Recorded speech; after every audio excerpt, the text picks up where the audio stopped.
There's a family that can rest in peace, and there's an individual who's not an indigent person in a grave. And that's a beautiful thing. The Bastrop County Sheriff's Office says on June 29th in 1979, Kathy Ann Smith was found dead on Highway 290 near FM 696 in Elgin. She was buried, remained unidentified all these years. During a press conference Thursday afternoon, Sheriff Maurice Cook says investigators reopened the case in 2019 and exhumed her body to look for DNA evidence, but were unsuccessful. The problem was she was adopted, so that really played with us on our DNA because we had, an adopted family involved in this.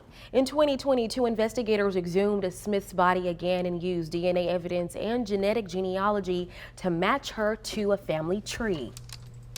That information was entered into a database, and several weeks ago, officials finally learned her identity. We're the only company in the world that uses forensic-grade genome sequencing to actually build a DNA profile. The sheriff's office worked with Texas-based company Othram to process the DNA found on Smith's body. Othram has helped law enforcement on thousands of cases, and their work has led to 200 being solved since 2018. Henria Lucas confessed to killing her in May of 2019.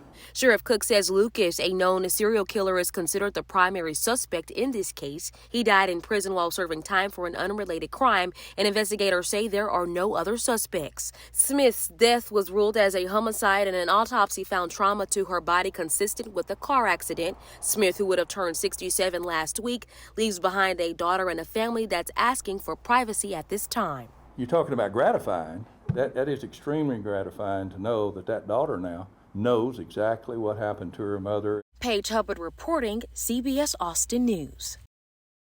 Thank you for watching. Please hit the subscribe button and get the latest news by downloading the CBS Austin News app.